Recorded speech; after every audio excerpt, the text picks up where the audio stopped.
Hey guys, it's Beauty Queen and welcome back to my channel. In today's video we're going to be reading chapter 9 of Triple Moon. It's been a while since I've read the book, but I'm finally ready to get back into it.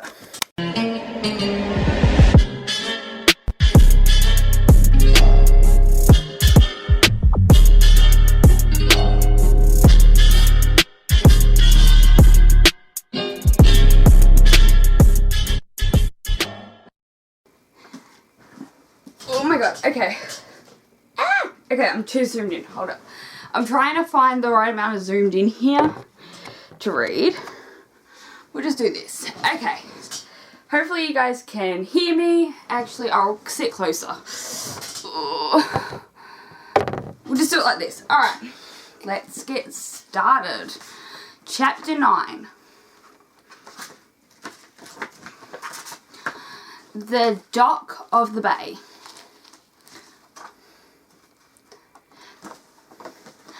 My mummy is a librarian and my daddy is a policeman, Jo practically sung as she spoke. She and Marty were curled up on the couch with midnight napping between them. So, what job are you going to get, Marty? Mummy says you need to get a job. I think I'm going to work on a fishing boat, said Marty. She'd been racking her brain to find some way to escape Ingrid's controlling gaze. It had been so...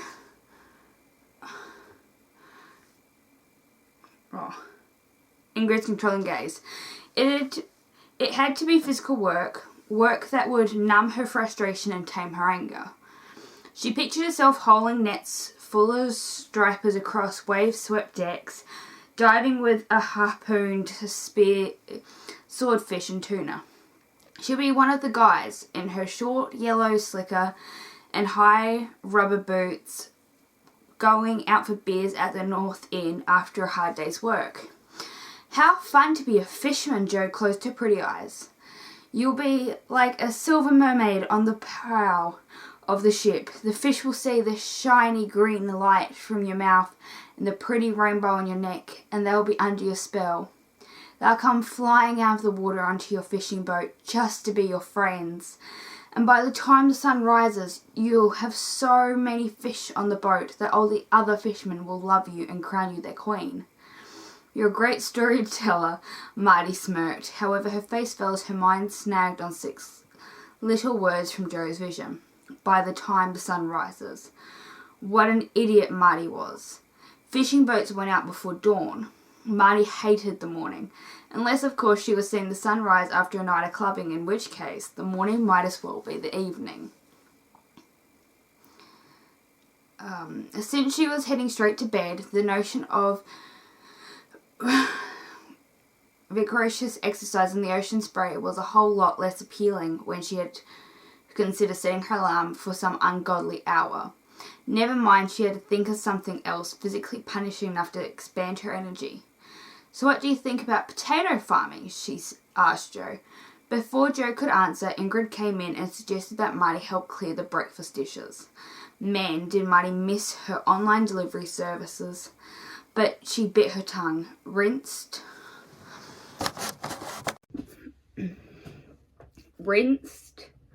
the plates, cups, and silverware and load them into the dishwasher. Although she hated to admit it, dishwashing actually wasn't that bad. She felt a simple satisfaction in the domestic chore. The running water on her hands was hypnotic. As she worked, she noticed that her ring finger was bare. She faintly remembered slipping the ring over to her twins while they were watching TV with Ingrid and Matt, but she could no longer picture the actual moment of the exchange. She and Molly could recall their ring exchanges for a little while, the way you hold on to a vivid dream, but eventually the images would fade. So Jo tells me you're considering a fishing career. Ingrid smiled as she gathered her things to go to work at the library. Since the children had been born, she went only part-time, 3 afternoons a week, during which time Garcia, the housekeeper, watched Jo and Henry. Yeah, I was considering doing fishing until it occurred to me that I would have to get up at some crazy hour. So I scratched that career path, but it would be cool to find something to do with water. As she spoke, she realised how drawn she was to the sea. And I guess that if I'm going to work on controlling things in myself, I need to be pretty active. Otherwise, if I don't, move my body a lot, stuff builds up inside me and it starts bursting loose. Sounds like you've been doing a lot of thinking, said Ingrid, with barely concealed delight. Funny how that happens when life slows down. Marty smarted a bit at Ingrid's self-congratulatory tone. Well, I guess I'm off to the docks to see if I can find a job that'll keep Dad off my case and keep me from killing someone this summer. With that, she went up to her room, pulled on a 1965 black and white striped mini dress, and slipped into a pair of dark grey Vans that she had illustrated herself in black Sharpie, with an indescribable pattern of skulls and bones. She waited to go downstairs until she had heard Ingrid's car start and then fade into the distance. She had enough advice for one morning.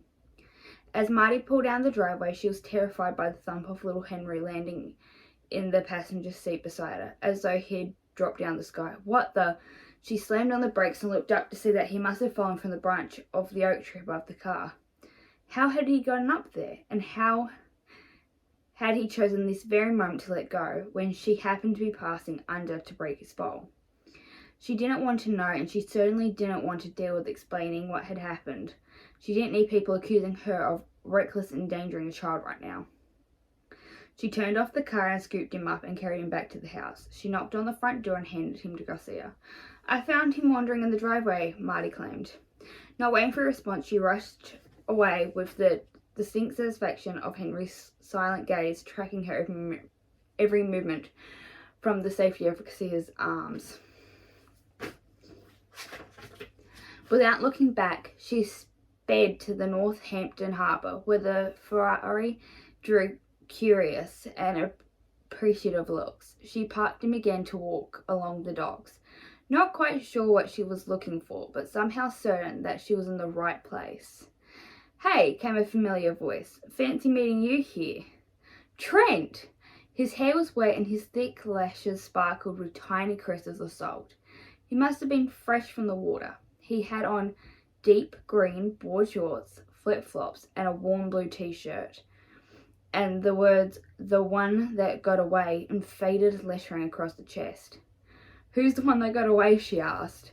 It's the name of a local fish place. A friend of mine runs it. It's amazing. Best blue fish I ever had. They do it with fennel, olives, and orange rind. Maybe we can go sometime. How could he look so studily and be talking about fennel and not seem totally ridiculous? Yeah, sure. I do blue fish sometimes. Cool. So it's good to run into you here. Want to see my boat? Oh, that's right. You live on a boat here. Now I remember. The Dragon, right? Your brother's boat? You got it. Come check it out.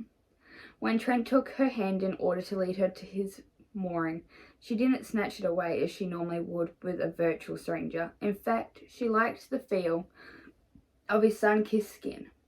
He played with her hand. You have a ring ten right here, he said, amused at the white skin around her forefinger. Yeah, my sister has the ring on now. If I'm not wearing it, you can be sure she is, and vice versa. That ring is basically the only thing we know how to share. Trent gave a sunny laugh as he approached a long, sleek white boat with a high mast and gleaming teak docks.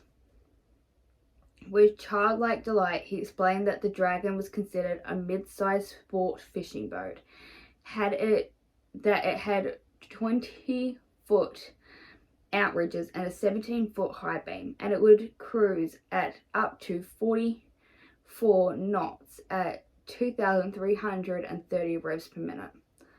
He started Marty's tour up on top on the exterior gallery with its Magnesian-style cockpit plate with tackle, coolers, and a fridge full of beer. What are you doing here anyway? He asked. Looking for a job, she said. He nodded. Want a cold one? Sure. He popped the tops off 2 icy pale ales and handed her one as they headed down a flight to the second tier.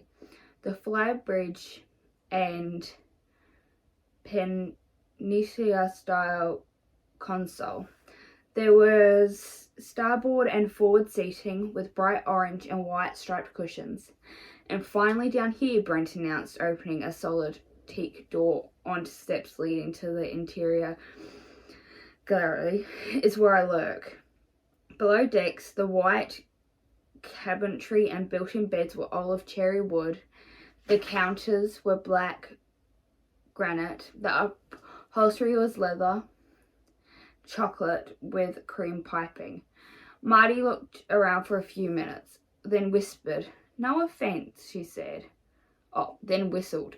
"No offense," she said, "but I didn't picture you living somewhere quite so, well, fancy. I got the impression you were escaping all that by hiding out on the Dragon, but this here is pretty flash. It's not my boat, remember. This is old Keelan's doing, and Keelan was all about impressing Freya when he boarded. I'm nothing but a squatter on the Dragon." He took her hand again. This time he did not let go. "But a squatter has squatter's rights," he winked, "which means I'm entitled to visitors whenever I want." She turned around so he couldn't see her blush. Then she made her way up the stairs. Back in the daylight, she told him more about her job search, that she wanted something physical on or near the water, but that there was no way she was getting up early to work on a fishing boat. Did he have any ideas? "I'm sure we can think of something," he said. "But why the urgency to get a job? Can't you relax for the summer?" "I'm sort of in trouble," she blurted out, not sure why she was trusting him with this information, but unable to hold back. "Molly and I are both a kind of screwed, actually. We have to make a show of cleaning up our acts and pretending to be normal so that the authorities will leave us alone." "What happened?" "I don't really want to talk about it," she said.